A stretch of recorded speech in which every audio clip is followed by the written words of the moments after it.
주요 정치 이슈를 다루는 매일 챙겨봐야 할 뉴스를 시작하겠습니다. 황희석 열린민주당 비례대표 후보가 11일 윤석열 검찰총장을 향해 문재인은 우리 덕에 대통령이 됐다.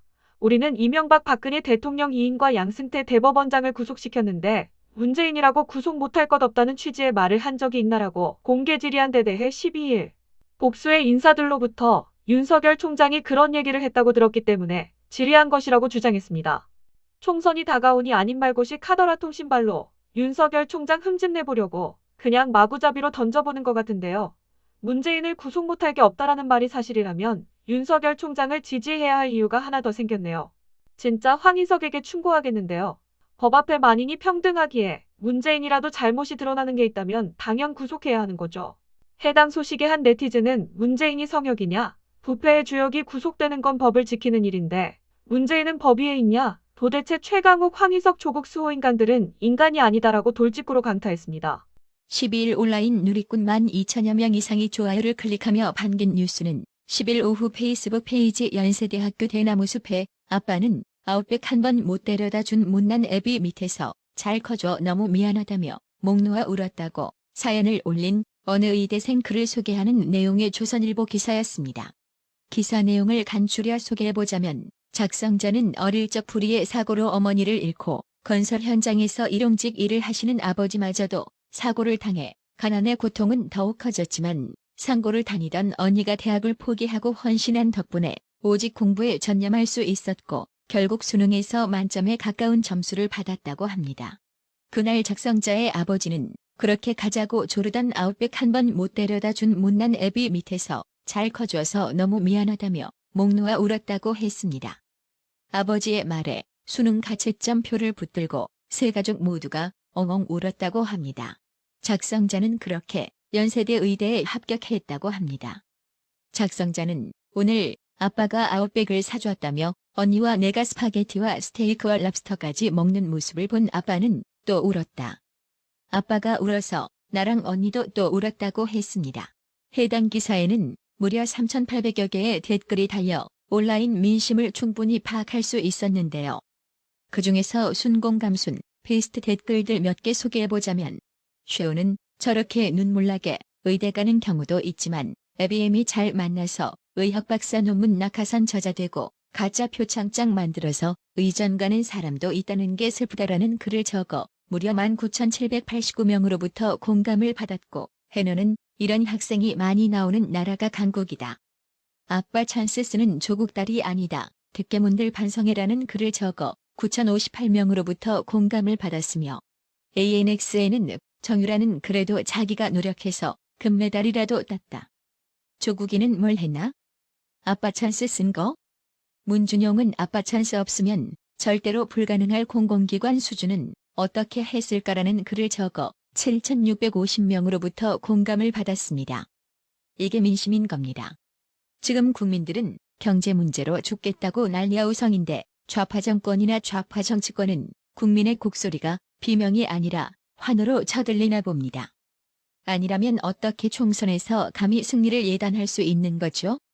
사전투표율이 역대 최고치를 기록하니 우파에게 절대적으로 불리한 게 아니냐는 분들이 많으신 것 같아서 첫 소식을 띄웁니다. 중앙선거관리위원회는 12일 4.15 총선 유권자의 적극 투표층이 79%에 달하는 것으로 나타났다고 밝혔습니다. 중앙선관위가 한국갤럽에 의뢰해 전국 18세 이상 유권자 1,500명을 대상으로 지난 4일에서 5일 전화 면접 방식으로 진행한 2차 유권자 의식 조사 결과 응답자의 79.0%가 반드시 투표하겠다고 답했습니다. 이는 약 2주일 전인 지난달 23일에서 24일 조사된 1차 유권자 의식 조사 결과 72.7%보다 6.3%포인트 비증가한 것입니다. 이와 함께 응답자의 15.1%는 가능하면 투표할 것이라고 답해 이번 총선에 투표 참여 의향이 있는 사람은 총 94.1%로 나타났습니다.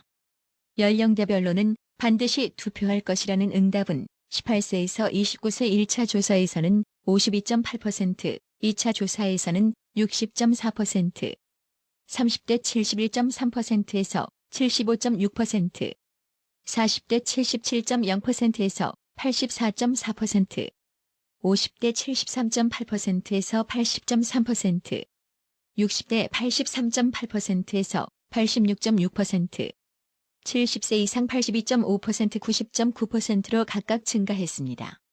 지금 70대 이상이 움직이고 있다는 건 지난 2012년 박근혜 대통령 대선 시기와 흡사합니다. 박 대통령의 옥중 서신이 70대 이상 어르신들을 투표장으로 집결시킨 걸까요?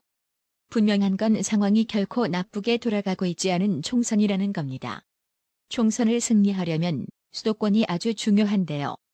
전원책 변호사는 무결정층이 지금 22%인데 이 무당층 안에 문재인을 1대 2.5 정도로 부정적 평가가 지지하느냐 반대하느냐를 보면 수도권에서 생각보다는 통합당이 약진할 거라며 나중에 뚜껑을 열면 아마 다시 믿으실 겁니다. 내가 전스트라다무스라는 거리라고 예측했습니다. 그러니 막연한 패배주의적 불안감보다 투표해서 이길 생각합시다. 세종시의 김병준 후보는 4월 11일 토요일 오후 2시 30분 세종호수공원을 방문하여 세종시민과 세종시 함께 완성 산책을 진행했습니다. 이 자리에는 가수 겸 배우 배슬기가 김병준 후보 일정을 함께 소화해 눈길을 모았습니다.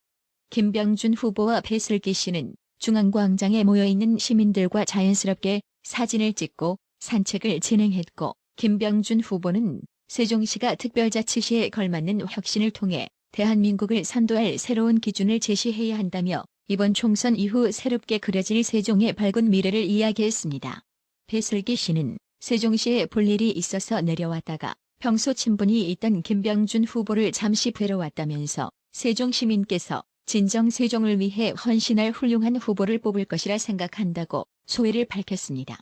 12일째 400km 국토대종주를 진행 중인 국민의당 안철수 대표는 12일 기득권 세력과 낡은 기성정치에 결코 지지 않겠다고 다짐한다. 그리고 지나간 실수와 오류를 반복하는 일은 결코 없을 것임을 다짐한다고 밝혔습니다.